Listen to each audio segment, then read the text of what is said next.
Hey, it's your girl, Miss Trina, with Chat with Trina. And it is still Trina's Favorite People Month 2022, celebrating my birthday all August long. Today, my favorite person is my high school bestie. She's ready to tell y'all all the dirt on me from high school. But anyway, my high school bestie, Miss Tanya Lawson, who happens to be the CEO of Nubian Butterfly Productions. Hello, everybody. This is Miss Trina with Chat with Trina, and it is Trina's favorite people. Oh, let me back up. Thank y'all for making the choice to click in. And this is Trina's Favorite People Month, celebrating my birthday all month long. This is the third annual year. Well, annual means year. The third annual Chat with Trina's Favorite People Month. And today I am very excited about my guest.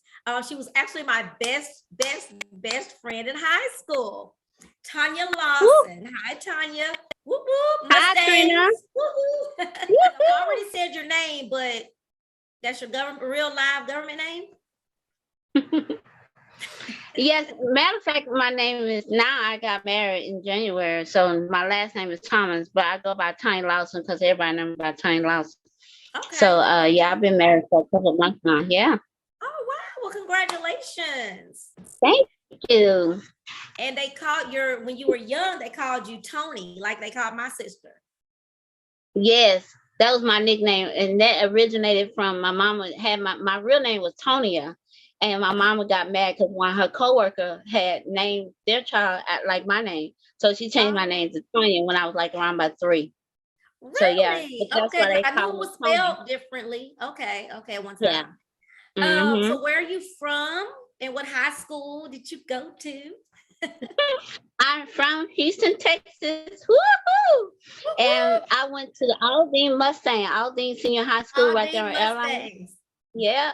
And we kick it strong down there in Houston at the high school. I also remind people that we went to school at Aldine when Aldine was winning. Yes. In every area, from volleyball, basketball, football, track, every area. It was burning it up. Think of. Yep. Brothers, babies, mom, dad. Oh, I have 3 children. 3 young, I call them young men.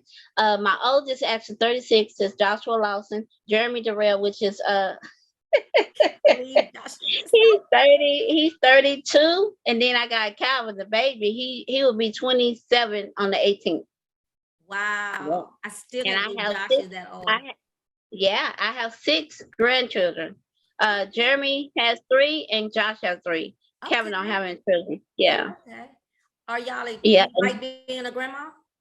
I love being a grandma. That's one of my best. Granny. Okay. They call me Granny. Grandma. It depends on which set of children. Because my son Jeremy, his kids call me Granny, and then Josh's kids call me Grandma. Okay. Yeah. And then your brother is Gordon Lawson. Yeah. Remember him? How's he doing?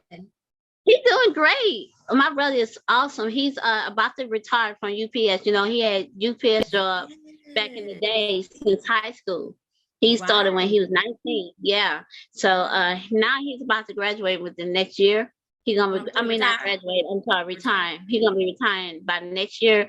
So yeah, he's doing very well for himself. He just bought him a brand new home from the ground up. You know, he's married happily. Yeah, he's doing great. Good. Yeah, only thing right now. Your sister. I can't remember. My baby sister Jaleesa. Yeah, she gave me some beautiful niece and nephews. I have. Yeah. Wonderful. Yeah, she's great. Okay. She's great. She's still baby sister, still talking a lot of noise, you know. They always the boss, ain't they? Yeah, like she don't have no filter. So as I mentioned at the beginning, y'all, me and Tanya were best friends in high school, and we was thick and thick. Matter of fact, we were riding I went on a road trip this weekend, and we was talking about so many different things. It was just me and some girl, my sister, and some of our friends. And one thing, sometime we started talking about stuff, and I said, We were talking about going to the Catholic church. That's what we're talking about. And I don't know if you remember, but my mama would not let me go. I wasn't even at home. I was at your house, and my mama would not let me go. Your mom was, and you was a PK. You was a preacher's kid. You was able to go, and my mama was not gonna let me go. But your mom talked to my mom on the phone and talked her into letting me go. That's how I ended up being able to go to the Catholic church dance. And we had a great time. I was fast back then. Even though I was that was like every kid, Friday, right? Every Friday. Every Friday. We had it going on. Too much fun. We went from the Catholic church to try to make up our own dances so we could be ready on Friday. Yes. We got to make up our own routine. We did. We would be, and then, but your mama was good at getting us to come out and do it in front of everybody. Everybody. It was always entertainment at my house.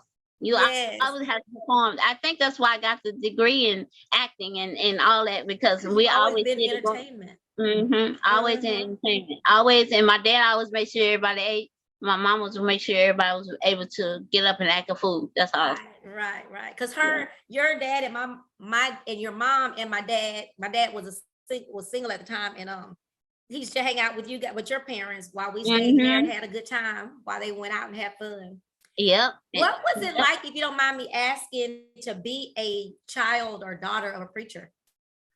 It was kind of difficult at times because and another thing, it was kind of, we had an open household. It was like when growing up, we had my brother and I, we did our own thing, but still we had to do our rules and regulations. My mom was mostly the breadwinner. She was mostly one that always worked, because she was a histology technician. And my father, he used to drive the ambulance, and then he used to work for the Acres Home Clinic, doing driving. So his work wasn't as really, took a lot from him, like my mom. So he was mostly at home with us. So he allowed us to do what we want to do. But we had a rule at the house, like every Friday, we used to be able to tell it like it is. So we could be able to sit at the table and talk about whatever's going on in the household that we didn't like, or something that we didn't agree that our parents gave our punishment, or if we wanted to do something and kind of debate why we should do it. So that was very good, because that's how gave us the opportunity to have a be outspoken, be able to be open, and this kind of share everybody's experience. But I used to get in trouble a lot. My brother could tell you, man, my brother caught whoopings for me because I was a little fast tail, you know what I'm saying? As a PK kid. Because I just feel like I do. I was dad's little girl, and I did whatever I wanted to do. And I just tell dad, he's like, okay. And I used to sneak the car. I used to push the car out the driveway. And then, I could tell you some stories. I used to push the car out the driveway. I used to sneak out the house, push the car out the driveway, then get in the middle of the road, start the car up, and then be gone. And then when my daddy called me one time, he told me, you just better not tell Faye. Because Faye, I knew your mama was she was the disciplinarian. Yes. She didn't play. She didn't play. I remember my worst whooping I ever got. I'm just gonna share this. Everybody on this. I was in high school, and I don't know for sure who was the one. I was like everybody's friend. I was very, very nice. I always had the compassion of people. And I'm not gonna give her name. Right. She came up to me and she said, I need you to go with me to the clinic because I think I'm pregnant. I said, okay. So we had made our schedule free that day. We told our friends, hey, get our homework, whatever. So I went to the clinic with her. Came back in time to catch the bus. Mr. Hill, the principal, Mr. Hill was standing right there on the edge of the bus where people go in. So I said, okay, hey, Mr. Hill, give him that and stuff. He was cool. Yeah. So I got up there and not knowing my mom was on the bus. Everybody all my homework, everybody gave my mom, my books were stacked up in her lap like this. They saw her, they just gave her my work. So what happened was, my mama found out that I skipped school. So she met me on the bus. And so she got off the bus. And then Mr. Hill told me, y'all need to take that into the office. Because I was acting smart. My mouth was smart. I was having smart mouth. My mama said, where you been? I said, none of your business. And she said, what? You know, I was smart. So Right. she slapped me in front of the whole, you know how the I bus. remember that, Tanya. I was Yeah. someone told me, I wasn't there, but I heard about it. Right. She slapped me in the whole, you know, not how the buses lined up. Yes. You know, and I felt like she slapped me in front of the whole school. So I was really talking noise because I was embarrassed. But Mr. Hill would allow her to whoop me anything, even when we got to the office. So when we got in the car, my brother was the instigator. He went and got this big old switch from Gordon. Yes. And when I got home, I got my butt towed up. Like my daddy got home, it's like they tag team, like they're pop, and he told me up. But at the time, you know, we had a change student. Remember Nico? I think Nico or something. She was our change student. After that whooping, she called her parents. Yeah, she called her parents, and she never looked back. She never came back. But that's a whooping I'll never forget. Wow. I was talking about at school for forever for that. Everybody explain in later years what actually happened? Well, you know, when I sit around talking to the family and stuff. Yeah. But the catch thing was my daddy worked at the clinic that I went to, and somebody told my father that your daughter's up here trying to get a pregnancy test. So my daddy called my mama, and my mama met me at the school. That's how that happened. Gotcha. So yeah, and when my dad, you know, he got home, he took care of me too. I just couldn't. That was one of the worst. That was something. But you know what's funny is you said about Mr. Hill is that he always was around when you get in trouble. Like the one time I did try to skip. Well, I did skip the whole day. And by the time we got to the school, Mr. Hill told me, well, your daddy on your way up here. I just fell out. I just fell out on the floor because I knew it was over for me. So he was on his way to get me. So, because you know that second period, that's when they take attendance. Right. We were too young back then to know, don't go. But see, I wasn't aware of that. I was just trying to be a friend. I was trying to be a friend. Oh yeah, I could hook you up, you know. Yeah. Because I didn't know, but I knew then that all eyes on you. You never know who watching you. You never know who's gonna tell you. Never know. So that's about being a PK kid. They did take care of they you know, their situation. You know what I mean? Yes, they did. Yeah. That is. Was it like? But it wasn't as you know. I hear about preachers' kids all the time. You know, we hear that all the time. So, but it wasn't. It was still a happy life. You still, you know, had a good life and everything like that. It was just. Did you have a lot of expectations? With the expectations, yes. With my not necessarily. Well, when I was more as what my parents wanted to do growing up, like at the church and stuff. You know, we had to be a part of the choir, you know, stuff like that. Yeah, that was more of an expectation there. Because I went to church with y'all a few times. It made. That was the one I went to. It was a boy I used to like. Your dad, you know what your daddy always said. Every boy we would talk about, I'll never forget. He said, "What y'all want with them old nappy-headed boys?" And we would say, he would say, I would say, well, his hair, he got good hair. He's talking about they all nappy. Yeah. But I can't remember that boy's name. I used to like, I said my father was mostly a matchmaker. Yeah, he was. Everybody he married still married today. Yep. Really? He was crazy. Yeah. And speaking of boys, you used to like. We remember the time we was in the neighborhood and we was sharing the fact of who we like, and then you find out I liked the Marcus and you. Marcus Miller. Yeah. And I remember my first and only fight. Man, you slapped me so hard. And it shocked me. And you took off running. And you was a track star back then. So nobody could catch Trina. And I'm thinking I could catch you. Man, I was like, So I said, I'm gonna get you. I'm gonna get you. I'm gonna get you. I was fast and a long distance runner, so I could outrun you too. Yeah. Weren't we in front of Marcus's front yard? I ran me. Weren't we in front of Marcus's front yard when I found out? I think so. That's what was so funny. We was all in the we lived right around the corner from each other. And just the idea of coming over each other's house all the time. And then when you find out that I like Marcus and I said, you know, being smart with you, man, you slapped me. And then took off running. And that's why I said, I tell people all the time, I ain't never had a fight in my life. I forgot I did slap somebody. I'm about to tell Yes, these you hands did. are lethal. Yep. But you slapped me twice in my life. I told you I don't remember this one, but you got to tell the story because I don't remember. Okay. Let me give you the what really happened. That particular day, matter of fact, Trina helped me get a job at LBJ Hospital, and we worked in dietary, so she was part of the dietary team. And during that time, we was I think I had a car accident the day before, and I wasn't feeling well. And that day, I was trying to get. I think what's the lady that when she retired, she passed away. What's her name? Miss Hill. Miss Hill, yeah.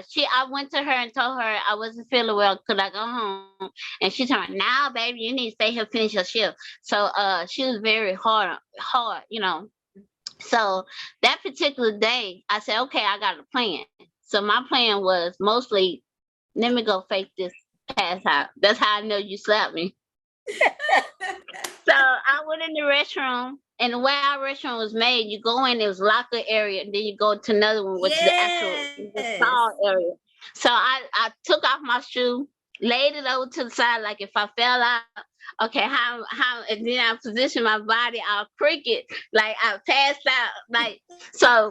What happened? You bust in there, and then you like come to the restroom, and you saw me. You was the one that found me, and then you said, "Ah!" You scream so loud, you had people running in there. And then you said, get up. And the whole time I was acting. I got to tell you, I was literally acting. I can tell you now. I was literally acting. And you said, get up. Come on, Tanya. And you slapped me. And I was going to wake up, but I kind of, let me lay here. It was too late. We already went too far. Yeah. So, the other people came in, then that's when they got the stretcher and everything. But come to find out, I was dehydrated. Oh. Yeah, so I had to. So I'm glad I did the pack because I went in. I was very dehydrated, and I was So they really administrated me, and then I was good. Oh, okay. But I didn't know. I knew something was wrong. I remember that, but I had to, when you said, I had to remember that you had worked at LBJ with me. And then I was talking about it last night with my kids and my ex, and he was saying, Trina, you got a bunch of people on LBJ. House, my sister's ex-husband, Mark. I had a whole bunch of people come through there and work. So that's so funny. Yeah, that was the best time of my life. So I had so much fun. And so much fun. With y'all little aprons, y'all little striped aprons. And I was very well. I was a cashier. I was helping out the cook. And see, Miss Hill was giving me in school for dietary. And what happened was I think I went the first 2 weeks. I found out I was pregnant with Calvin. And she was not happy with me. She was not happy with the fact that I was pregnant. She said, you need to make up your mind what you're going to do. So I went on, decided not to, go to school. Yeah. So I ended up going to something else. But yeah, I enjoyed that time. I really learned a lot. It was some good times. We had some good times. Very good times. High school was good. I mean, I just think it's so weird sometimes when you're thinking about life and you realize how many phases we've had. You know what I mean? It's so crazy. You'd be like, I forgot about that whole phase of my life. So right. But the great thing, the great thing I love is that when you go through life, you gain memories, you gain lifetime memories. So when you have your kids, your grandchildren, and then you're like, oh, I used to do that, and they're like, nah, So it's a beautiful thing to experience.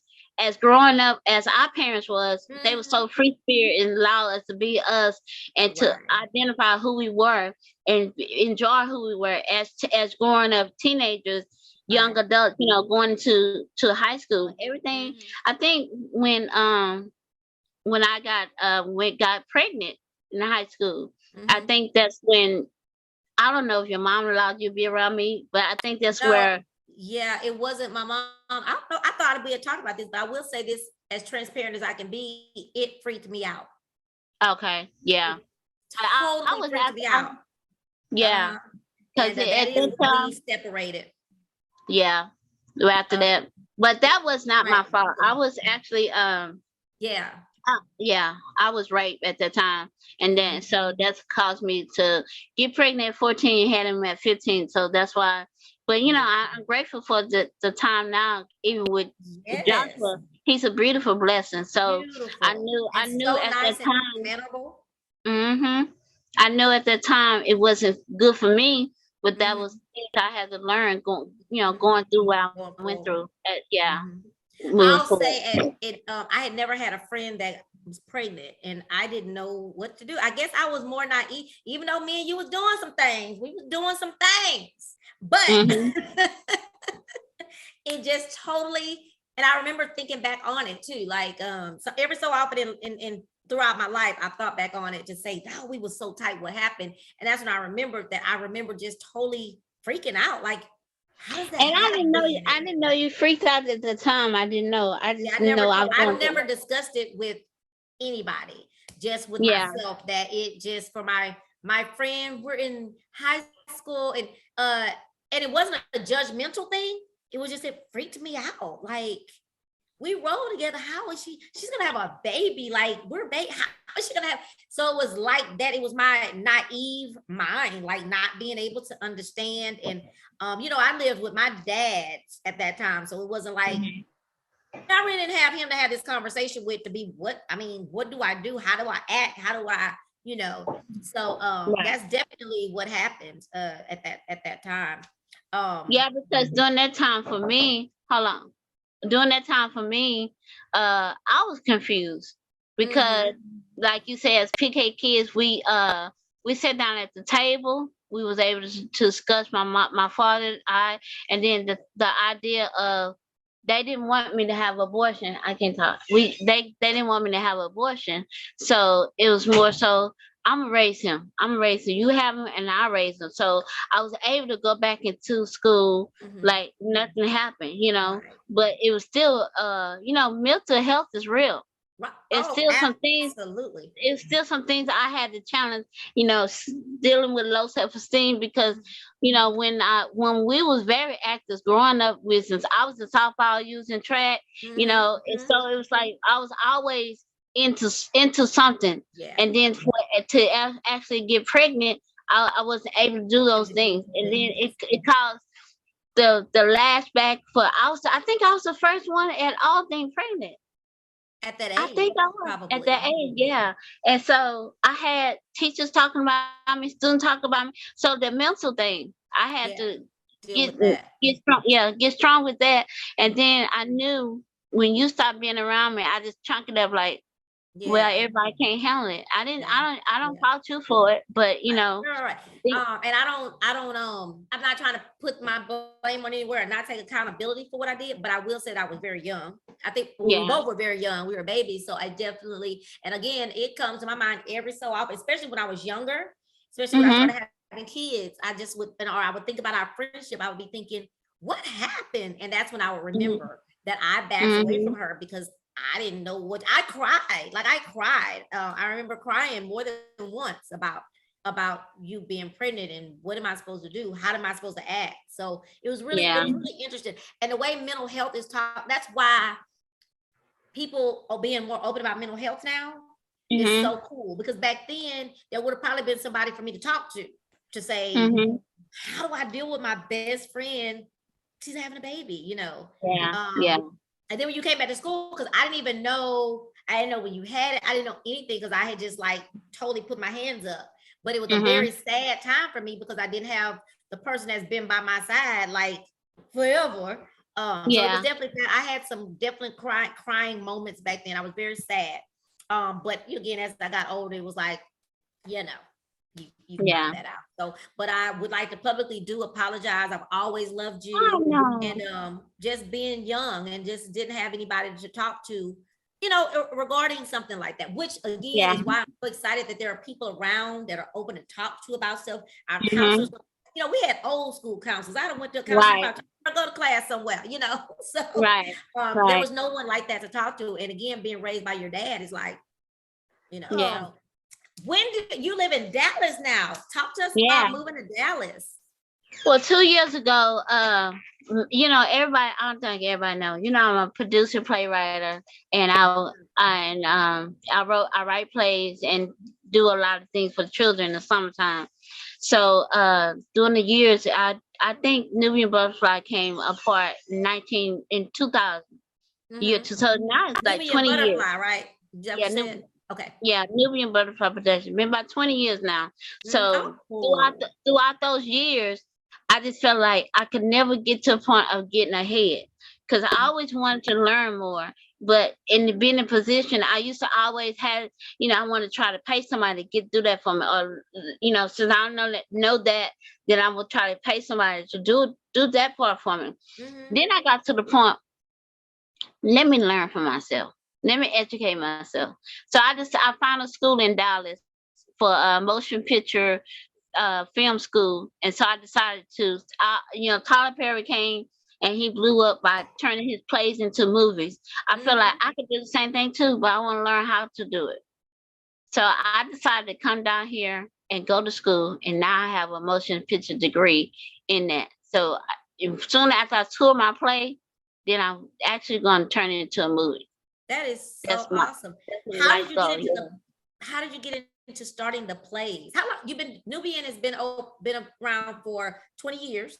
But how did you get into doing plays, writing plays? Well, I was a part of this church. I'm not gonna call it a name, but I was part of this church when I was growing up. When I was growing up, and at the time I was very involved with the youth.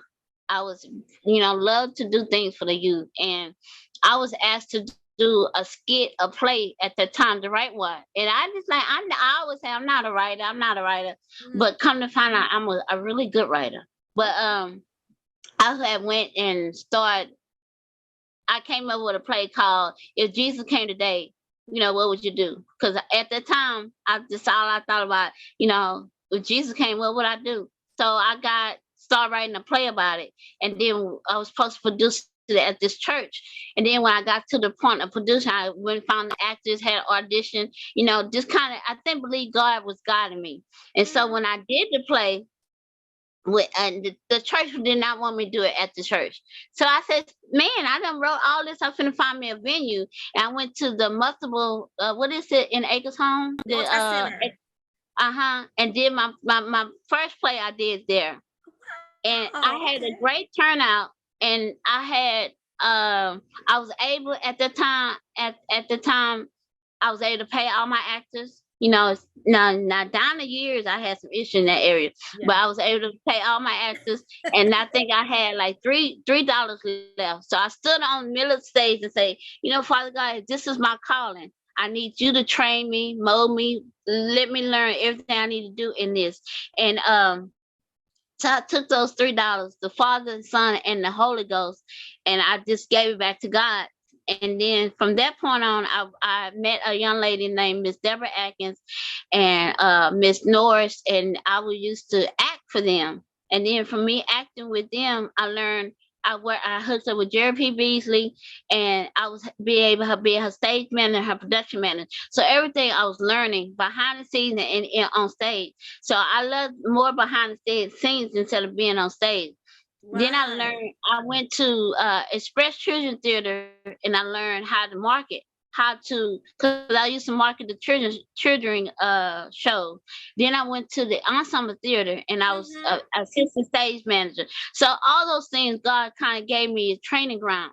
And then I hooked up with a boys club, a girls and boys club, and I used to write their little summer little skits that we used to do for the summer. So I kind of learned that way. And then it's a young man that gave me a call, and it's like a detention center for kids, teenagers. It's like from middle school up to high school. It's like a detention center. I used to go in there and teach them how to act, teach them, give them a play, and then they act it out, so they can kind of like have something else to do other than everyday stuff. Right. Then I used to do teach drama for the summer for the kids, teach them how to sing, dance, and act. And after 6 weeks, put it on a full production. So throughout the years, I kind of played around and learned as I went and learned as I grow. And so it kind of, but when I went to school, but I thought I knew. You didn't. Did not know. I'm like, oh, I got this, because, you go through stuff. Oh, I got this. Oh, I did, man. Wow. So for me, for that point on, I went and rewrote the play. It used to call uh Before I Knew You. And I rewrote it and changed the name to Hostile Deception. And I was able to just kind of rewrite it, made scenes, did different things to make it better. And I'm grateful that I did go to school because I learned much more. And I understand the structure of writing, understand the content, knowing when to bring the highlights. I learned from A to Z. So I'm grateful for my school. Now we touring the play. We touring the play Hostile Deception. Yeah, and we did our first show in July at the school. Dallas, right? And it was, in Dallas, and it was a blessing. I had basically sold out shows. I had 3 shows, and I'm grateful for that because people came out and support. Now we're touring to. We're gonna try to get to Houston soon, but our next show is gonna be in October. We're going to Killeen, Texas, so October 1st. So I'm gonna be able to promote and push that as soon as we get everything locked down. Then we're gonna push it going forward. The flyer. I will. I did post the ones that were in Dallas. I did post that. Yeah, I appreciate that. Thank you for the support. Of course. Throughout the years, as you were saying all that, throughout the years, I remember you doing a play here, play there, different things like that. And I would always say, oh, I wonder what she's doing. And then you called me one time to ask me, did I know any songwriters? And that was recent. That was like a year or 2 ago. Right. Because I wanted original music because I have singers in my play. So I wanted to make sure it was original music. So when I do get big, I want nobody to come bite me in that. But for using music, yeah. Gotcha. And so most of my songwriting, I got a young lady on board. She's after one Evangeline Young. She actually wrote majority of my music, and I have my dear friend Ebony, her brother wrote one of my songs in the actual play. So yeah, it's kind of like surround family that helped out. For sure, you're gonna be able to bring it to Houston eventually. Yeah, I'm definitely. I definitely would love to see that. What's the most challenging about writing plays, putting on plays? What's the most challenging? Finance. Yeah. The most challenging. I have, I'm so truthful about myself. I have made a lot of mistakes along the way, and I have been a part of different people saying that I could do this for you. And this last journey, before now, I had got into wasn't able to pay my actors because of incidents that happened prior before. So, but I'm a stickler. When I say I'm gonna do something, I do it. I don't care if it takes me 5-10 years. You're gonna get paid. So my job was to make sure I paid out the people that did show for me prior before I even moved forward to try to do another production, because I felt like my responsibility on that. I don't care what people say. I just knew my heart. Right. I knew what I need to do to make me to be able to move forward. Make your heart right. Right. And if I didn't run from nobody, I make sure I call them once every 2 months. I have people that testify for me. Hey, I haven't forgot about you. I got you. You know what I'm saying? So, because things happen. We thinking, oh, she should have the money because this many people showed up. But you don't know the back end how people steal your money. You don't know the back end, what they say and what they're going to do, and it don't come through. So at the end of the day, I'm starting from nothing, trying to make something. And then as you start from nothing, trying to make something, things happen. Yeah.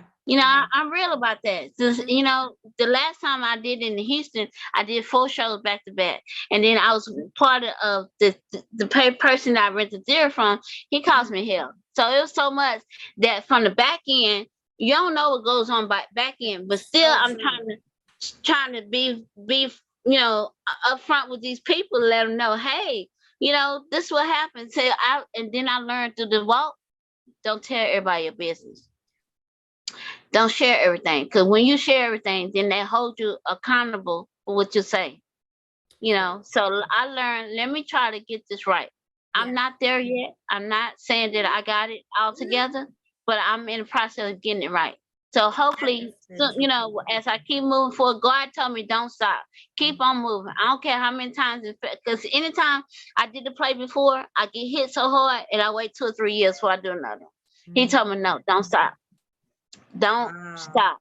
So I got to keep moving. In spite of how difficult it is for me to bring up another play in October, I still move. I still trust in God that it will manifest. I still trust in God that will allow me to continue, because during the process, you know, from your children, from your home life, and my health affected me as well. But so I'm trying not to allow things to hold me back, because I know without a shadow of doubt I got to keep moving. Yeah. Because it's a part of my destiny and my goals and my dreams. This is something I've been dreaming for a long time. I want to be able to share this this play, because it's part of my truth. It's part of it's Based about on you, loosely. yeah. It's part of my domestic violence and verbal abuse.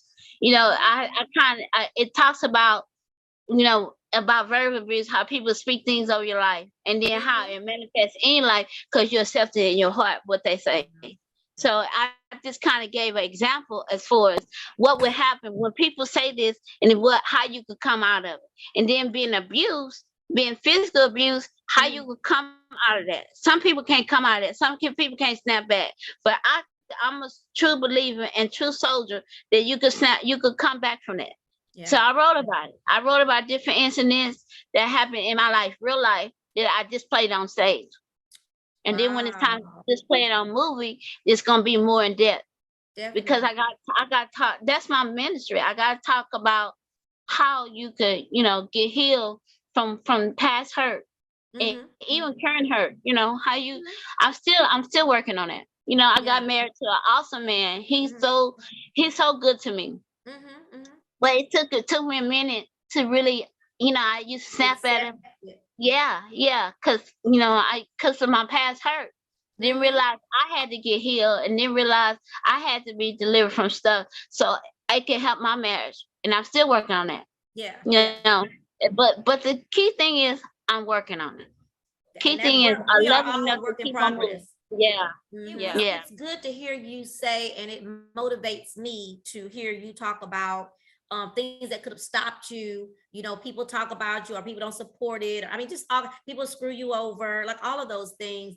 Have, you know, it happens when you're someone that wants to give events and live music and stuff. It costs money. It costs money. So there's always someone, when there's a pretty little lady trying to do something, somebody's gonna always say, "Oh, I got you. I'm gonna give you this. I'm gonna give you that." You know, and when you're young and naive, and you want what you want this event to go on, or you want to run a club, or these dreams you have, you tend to say, "Oh, okay, well, I don't have a reason not to trust this person. They have my best interest at heart." And you do that, and you get totally screwed. But you learn, like you said, you learn from it.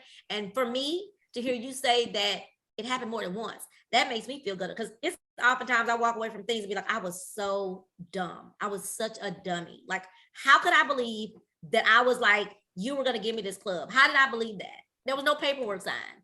But because you have a good heart and you believe people at face value, you know. And so my son, my oldest son, he's in the entertainment. He does video, you know, do videos. He take pictures. He used to do club events for teenagers, and you know, all that back in the day. And I think he got it from me. But one thing I try to teach him, and even myself, what I learned. When people say that, "Oh, I got you," I do it. Write it down. Write that down, showing that, okay, I am giving Tanya Lawson $1,000 going towards whatever. It's written down. Telling me, taking your word for value, because when they think you got the money, "Oh, you know, you owe me this $1,000. You know what I'm saying? So I have been there, done that, and it, you know, it hurts. But you know, when you have a dream and you have things that God placed in you that you have to continue to do for whatever reason He allow you to do it, you're gonna have the ups and downs. You are, and that's you're something you have to get past. And you have to get past. Yeah, and even for me, you know, I used to have events that were full, and now I could have an event and there may, I don't know, 20 people may show up, you know, and it's hurtful. But I decided that, you know what, those 20 people, my mama would say that whoever shows up, those are the people that's supposed to be there, and you just keep on moving until you find your niche of people again. You have to let go of those people that were your niche at first and move on to new people, because there are more people out there that, you know, want to be involved in what you do. That's true. That's true. And me moving forward, I'm just like this. You know, you can love me, you can hate me, but see, at the end of the day, you want to know about me, you're gonna come see about me, and guess what? You paying your money to come see it. Is I like that. so I like I that. just look at it like eventually, all's gonna happen because I'm not gonna stop. I don't care what you say about me. I'm not gonna until God tell me to stop. So Yeah. this you're gonna forever. You're gonna know about Tanya Wild Lawson, Yeah. and Yeah. as soon you know about her, you're gonna understand the truth behind her. I don't sugarcoat no. I don't. It's everything not good. Right. I'm being honest. Everything is not good, but you're gonna have to have the heart to keep on moving and Keep moving trust God in forward. everything. Yeah, trust God in everything you do. Yeah. Mhm. Yeah. That's motivational for everybody. I say that. So I know you had a workshop this summer, and there was a Oh special yeah. guy that was a part of that, Mr. Carl Payne. How did Yes. you Yes. meet him? How did that come about? And if for And those that don't know who Carl Payne is by his real name, that's Cole Brown. yes. The beautiful thing about that's how you know that God whispered your name. I always say, thank you for whispering my name to touch other people's ears. Mm-hmm. These young men that David Jr. he came in my life. He called me. Mm-hmm. Somebody called me once I graduated. Somebody called me and said, "Oh, I know you from Houston. I know you do plays. We're trying to do a summer program down there in Houston. Do you know it? Basically me to help find a place. Get the kids and all that." I used to do summer programs back in the day, and Yeah. I told the Lord, I said, "Lord, thank you." So once I got more involved to understand the program, it's about film, teaching them how to work behind the camera. I just learned this in school, teaching them how to come for auditions, how to present themselves, how to learn how to be a producer, director, even casting. So that's things that I've learned. So it was beautiful to me to kind of work to in the position. Their program is at the end of the week, at the end of the 2 weeks, that is for the then they have a celebrity come in and play the main role of the actual short film. So he played the father of the role. So that's how I was able to meet him. So all the kids, I ran the whole program by myself. I had a lot of volunteers with some parents. They came in to help out, and then I had to find a location. Had set up everything for them, make sure they eat. So it was a beautiful experience. And then then come to find out that at they ended up filming the last scene at my mama's house. Really? Yeah. They did a And place? my mom was at the hospital at the time. My mom was a little sick. Yeah. And he ended up calling my mom to thank my mom personally for even allowing him to be in the house. So that was a good thing for her. She was able to see him, FaceTime him, so she was happy. And, it was a beautiful thing. And then I was like, oh, he's using my toilet, So he's in my mom's kitchen. So he was very down to earth, very cool, calm, collected. And everything was beautiful. So I was grateful to have the opportunity to even work with him. That was really cool. That I saw that. I was like, look at her. I think you sent me the flyer. When I told you to send me some flyers, you sent me that flyer. Yeah. And I was like, okay. Well, what is next for Miss Tanya Lawson? Just basically sitting back and be able to tour. And my major goal is tour for the remainder of this year. And we're gonna kick it out next year in February. Up until God tell me to stop. And we're gonna start picking up filming the actual movie in the next year in the month of March. We're gonna start trying to put the production in. So before the end of the year, hopefully around my birthday time, around about June, we could be able to have a premiere or something. Yeah, you got to make the best of your birthdays. Sometimes, your birthday. yeah, you got to make it best. And when I got older, I realized the only way I could enjoy my birthday if I plan it for myself. Yeah. If I wanted, like one year, my sisters, I think it was my baby sister born on the 21st of June, and I'm born on the 22nd of June. So this one year we went to Vegas to celebrate our birthday. Oh, So cool. our cousins and our friends, their birthdays that was in June, it was like 14 of us went to Vegas. Girl, I have 14 friends to go to Vegas with me. I was trying to go for my birthday, but go ahead. Yeah, we went to Vegas and we had a good time. But that's when I think I turned 48. And I was like, I have to make the best of the 48 years, you know. Definitely. Then when I turned 50, I wanted to have a big party. Then I thought about it. Why would I pay all this money for these people just to eat all my food? So I just said, let me just have a little family get together. Yeah, that people that I know that love me, and not just say that yeah. So you got to make the best. You do, because you know what I found for me this year. So my birthday was supposed to be in Vegas this year, watching Usher, but I had a horrible travel agent, and we won't talk about it right now. But okay, I digress. So I'm doing something different because I didn't want to have a party this year because kind of what you said.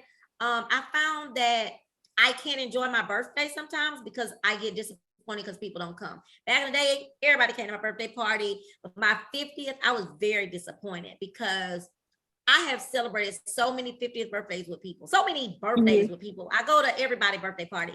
And when it came to my 50th, which I was so excited to have a 50th birthday party. I was so excited. For years, and I really wanted to come. I really was planning on coming to your party. I was gonna surprise you, but something had came out. Something had came up, and I was like, "No, I can't even get there." And I think there one day when I have something. But I decided this year that I'm gonna start doing something a little different because I get so what's the word? I get so lost in who's not there. You know, and it ruins the birthday. So like this year, I was like, okay, I ain't having no party.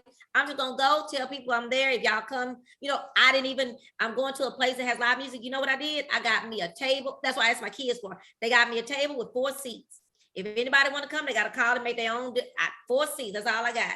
So, and that'll be me, my sister, and somebody and 2 other people. But my point is that you have to make your birthdays the best, and I always have. But that was the one thing that has made me super depressed was when you have a party celebrating you and your life, people don't show. And but you know, one thing I learned, Trina, through this process of life, how should I say this? I had to be delivered by people, because people you know, somebody that you look up to, that you really would love them to be a part of your world and be a part of what you got going on, and you expect them to be there because you've been there for them all the time. From you, it not necessarily has to be your closest friend or anybody, any leaders or whatever. So what I learned, I had to check myself. I said, why is it so important that this individual have to show up? What would this make it or break me? Would this person make me, you know, what gratification am I getting out of it? When I learned that I can make my own happiness, that I have to make my own happiness, I stopped looking for people. I stopped making plans for people, because whatever anybody want to do for you, they'll call and do it for you. Sometimes they don't even have to tell you. They just gonna do it for you. And I learned I had to get delivered from people, because I used to think about the same thing. Oh, yeah, I'm there. I'm doing this for somebody. You know, I've done the XYZ for them while they can't do it for me. You know, I supported them. I financially support them, and I need money, and they can't help me. So I learned not to look for it. Right. And that is good. And that's where I've been delivered for some things, but that part, I think for me, is the biggest part, is me being able to get past that. I don't have to have a whole entourage. I don't have to have all these people, because the people that love you and that want to be around you, they're going to be there to support. And it may not be a family member. It may not. So I am working on, if we talk about things that we're working on, for me, that's something, it's tough for me though, because I like people. I love people. And so it's a tough one, but I do work hard at getting past that. So but you know, it's a working process, you know, but you have to learn. Yeah, you have to learn what Trina wants and what makes Trina happy. And then if you make you happy, then I need to be, you know, this person in my life. Then Lord, make it happen. Other than that, don't worry about nobody. It's been great talking to you, Tanya. So I know. I was sweating bullets over here, like, oh Lord knows I like to be talking to people. With Trina. We chatting. So at the end of my chat with Trina, with Trina's Favorite People Month, I asked someone to do something special for me. Say something special, sing, whatever it is you have to give from your heart for me for my birthday is what I asked for. So you're on.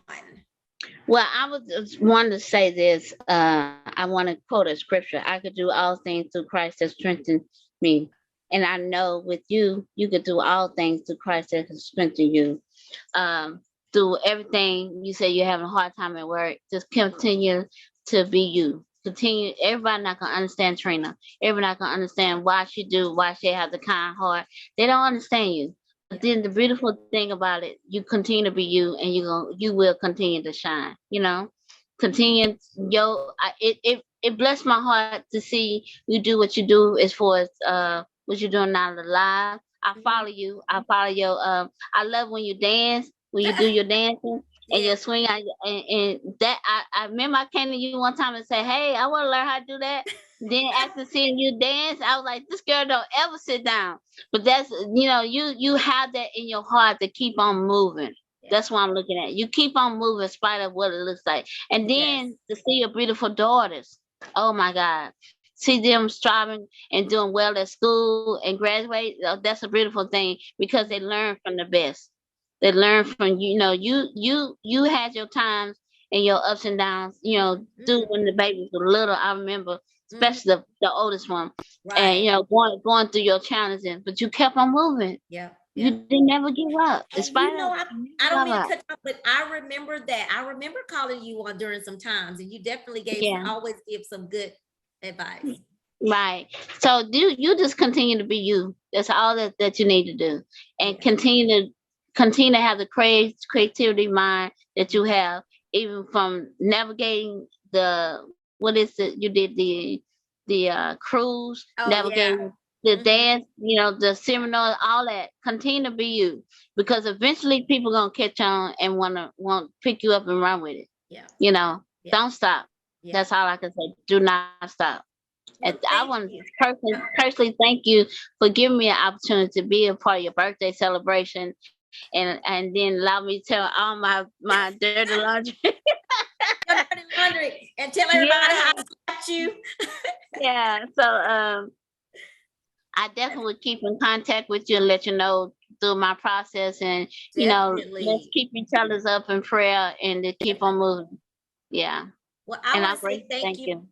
Thank you. You're welcome. And I want to thank you for joining me, but I also want to thank you for, I think it's cool that even though we don't see each other all the time, we always come back and it's like we never missed anything. Never miss a beat. Yeah. So that's always cool for me. And just thank you for being a part of my life for a very, very long time. It's been so long, I love seeing what you do. I was so excited when you called me to ask me something about helping you with your play. I was like, okay, I got numbers. Let me get the numbers. I always love it when I can help someone do something that's a part of their dream. That's like what I love to do. I never had you out of my heart though, Trina, because in spite of, I know if I can't get it done, she used to work at school. Let me see if she know a play. Stuff like that. You kind of recall things that why you see people on their journey with things that they've been through. So it's like, let me see. And then when you gave me that great advice, I was like, okay, cool. I did my research. I see what was best for me. You know what I'm saying? So it was very helpful. And I think like when I do come to Houston, I would love for you to set up a table to advertise what you do. Because that's the place. Even your daughter, I think your daughter have some products and stuff. So those things. Yeah, those things back in my mind. Okay, I got this person. Okay, I'm gonna have my own venues, but people don't know who I'm looking at. Who I'm paying attention to. Because like you say, you love to give back. I just love to give back as well. When I come up, I want those to come up with me. You know what I'm saying? So you always paying it forward is a big deal to me. It's a big Even if we don't have the money to pay it forward, we can put people on a platform to help them come up. I definitely believe in that. Thank you again. I really appreciate this. I can't wait till your play comes to Houston. It's coming soon, baby. In the house, huh? I said definitely it's coming, because that's home. So I got to bring it home. But I want to be able to be out here and make it great out here before I bring it home. Because they said that prophets not do well in their own home. You know how they go. So I will actually be in Dallas in October or September. When I come, I'm gonna let you know, see if you're around, and maybe we can have lunch or something. But I'll be That'd a be friend great. of mine, a promoter there. She's having her birthday party, and I promised her Okay. I'd come. So I'll catch up with you. I'll let you know in advance that I'll be down there. Well, Okay, cool. Tanya, Because thank, her sister love to eat. huh? I said her sister love to You eat. ain't seen this little weight I done gained, girls. Child, I got butt flying everywhere. Oh Lord, you got more than me then. I've been having butt though, but there's other things that's flying and growing and things. And then my trainer is helping me become, I see that muscle. So, but anyway, I appreciate talking to you. I can't wait until we catch up again. Can't wait till the play comes. And if you ever need me to come to Dallas and be a commentator, I'm here. Just say when. Definitely Okay, will come I and do definitely that. will. Thank you so much. I will. Yeah, I definitely. definitely take in consideration. Yeah, I Well, tell appreciate everybody you. I said hi. Tanya Lawson, thank you so much for being my bestie for life.